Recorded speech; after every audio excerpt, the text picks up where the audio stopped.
All right, this is pretty powerful. Listen to it.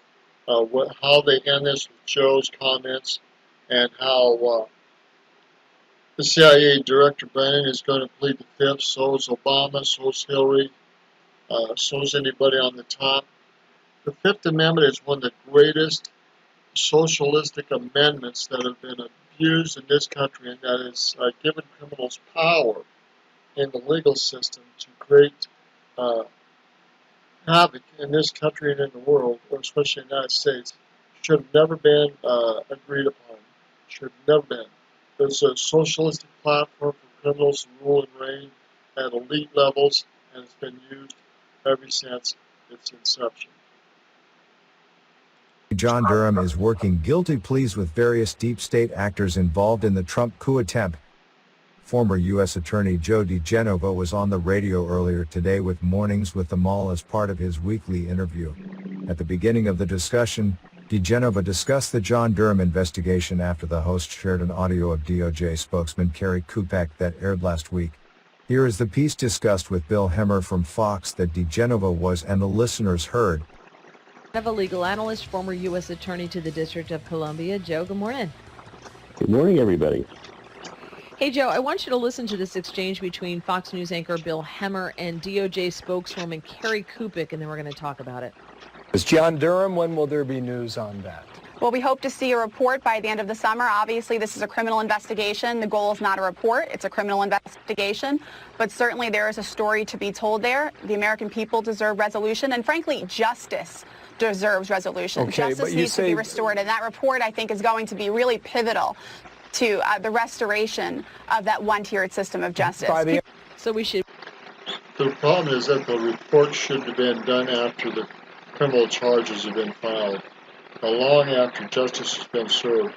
The reason they're doing this report is they're going to show how ugly this stuff is, but it's going to give the groundings for the justice system to have problems in prosecution, which I don't think is right, but that's probably going to be the way it goes off. So I think some other criminals are going to get off scot-free. I think the only way that this report is going to be any good and not bring in bias is that there's already going to be criminal charges and plea agreements made before the report is handed out. We'll see a report by the end of the summer. Are you hopeful? Joe diGenova then dropped some huge news regarding the Durham investigation. I'm all for it. I hope they issue a report as soon as possible and that criminal charges occur thereafter. I'm fascinated by the sequence, but I'm delighted with what's happening, diGenova said. When the interviewer suggested that the report and the indictments might happen at the same time, diGenova replied, "Of course, yes, that's exactly what could happen. You got it right. I suspected all along that Durham was going to do his best to get something done by September. Actually, I suspected it would be June. Indeed, I knew that that was the timetable, but the COVID-19 virus put off some grand jury appearances. And I do know that they are in negotiation." See, the COVID-19 was supposed to get this stuff so messed up with grand juries and other things that it wouldn't even, they were hoping that it wouldn't even get out by September or October before elections. But they're going to find out they're wrong on that. I hope that if not, then the deep state has achieved their goals again. With some people for some guilty pleas. So it may very well be that some guilty pleas occur initially at the same time that the report is issued. They may piggyback those together simultaneously.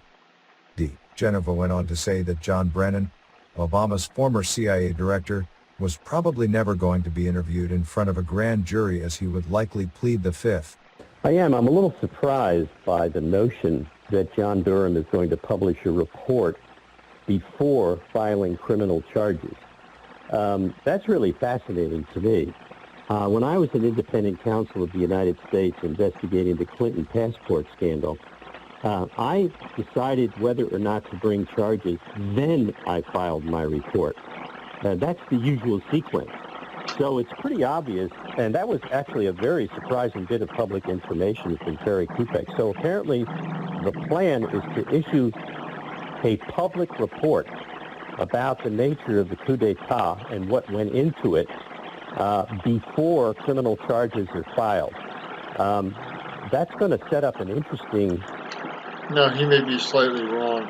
The report may be filed, not all the charges may be brought, but I think a select group of charges is going to be brought before this report is filed and comes out. A series of legal challenges to any charges that are brought later by suggesting that the report prejudiced potential jurors. But I'm all for it. I hope they issue the report as quickly as possible and that criminal charges follow thereafter. I'm fascinated by the sequence, but I'm delighted that it's happening. Yeah, this has always been one of the prevailing mysteries about what precisely Durham would do. As you've said many times, Durham's job is not to create a report, it's to produce indictments. And we're expecting those. It could very well be, Joe, that these things happen at the same time, in concert with one another. Of course, that's exactly what could happen. You've got it right, Vince. I have suspected all along that Durham was going to do his best to get something done by September. Or actually, I suspected it would be June, and indeed I knew that was the timetable. But the COVID-19 virus put off some grand jury appearances. And I do know that they are in negotiations with some people for some guilty pleas. So it may very well be that some guilty pleas occur initially at the same time the report is issued. That they may piggyback those together simultaneously. You just said you... No, they probably are already working on those guilty pleas as we speak. When they get enough of those done, they'll come out with a report. You know that some people are negotiating on guilty pleas. Do you know anything on the status of John Brennan, whose name has routinely come up as not yet being interviewed, but potentially soon being interviewed by John Durham? No, and in fact, Brennan would be the last person in the world you would interview. You would only interview somebody like Brennan, who is believed to be the ringleader in the initiation of the false counterintelligence investigation of Trump and his campaign. You would only interview him last because he would be the chief conspirator in a criminal conspiracy, not a political conspiracy. It was that as well, but it was also a criminal conspiracy to violate the civil rights of a number of people. So Durham would be the last person, and you would only interview him after some people had pleaded guilty and agreed to cooperate. So you could do what they did to General Flynn, bring him in for an interview and hope to entrap him in a lie. But I can tell you this, Brennan will never agree to be interviewed. He will never make an appearance before a grand jury. He will take the fifth because he doesn't have any choice now. Yeah, Adam Schiff did a podcast on crooked media with... Again, the fifth is a socialistic abuse of legal power and courts, and should be taken out of our Constitution.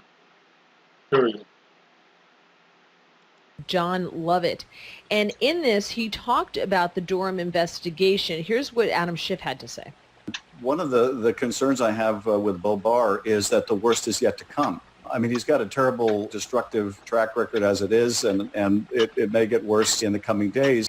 Now we're hearing from a socialistic liar that is going to try to destroy this nation, and Nancy Pelosi has given him full power to do that, and this guy should be behind bars because of his continual lying.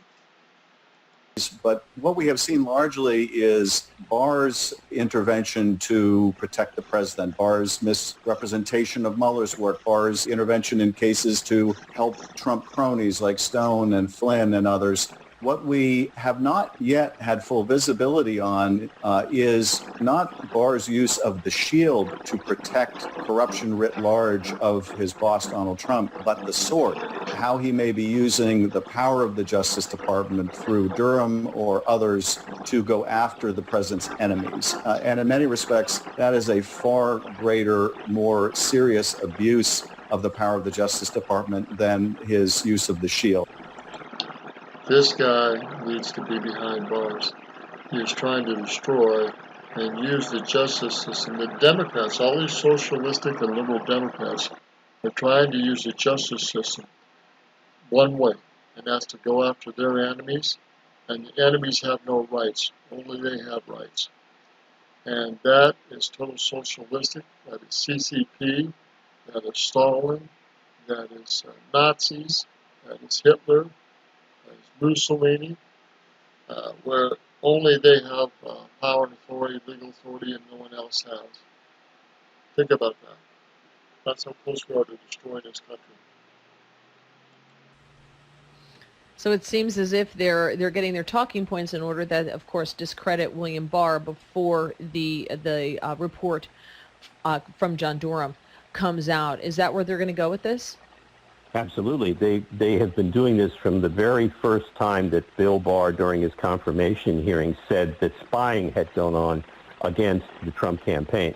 So this is a design strategy to delegitimize the Attorney General of the United States and any of his work product. And with the complicity of the mainstream media and the lying to the American people about what Bill Barr has done and is doing, these things can in fact accomplish their goal, which is to create public distrust of any final product, dirty up jury pools so that people come in prejudiced against the Justice Department or the case and in favor of the conspirators. This is not surprising. This is classic Marxist ideology, classic Marxist strategy. What you watched and listened to in that piece, the Schiff, was Orwell's 1984. This is doublespeak. And what it is designed to create a knowingly false narrative so as to disrupt public discourse and public faith in institutions. The Democrats have gotten very good at this. It's actually what their party is about now, lying. So let's make this clear again. The Democratic Party is treasonous. They're trying to use the judicial system, the FBI, the Supreme Court, the judges, against the American people that are conservatives and against our rights and liberties and against the Constitution. And this way, they'll cause chaos and destruction, civil war, and possibly worse. And then come in with the federal government, go into socialistic controls, and govern everything with an iron fist like the communist Marxist parties have done historically. This is where they're headed. Make no mistake about it. Publicly to change policy and legal goals. That is a disgrace for one of the two major parties, but the Democrats don't care. They've made a deal with the devil, and they're sticking to it. You know, it's amazing to me, Joe, as you say all of this, like normal people would hang their head in shame if they were caught with all of the lies that Adam Schiff has told in public. Everything from evidence of collusion to insisting that the Pfizer warrant applications against Carter Page were on the up and up, when the evidence comes out and it shows actually, no, there were dramatic problems with it, 17 of them, according to the Inspector General of the Justice Department. Yet Adam Schiff persists. Why? Because he has to. In the old days, the Speaker of the House would have shut him down, taken away his chairmanship, and he would have been sent into the cloisters. But Nancy Pelosi has been completely compromised by the Marxist left of her party. Remember how she was against impeachment, and then all of a sudden she shifted, she bought in, and that was it. Once Pelosi changed ground, this was over. Adam Schiff was guaranteed longevity.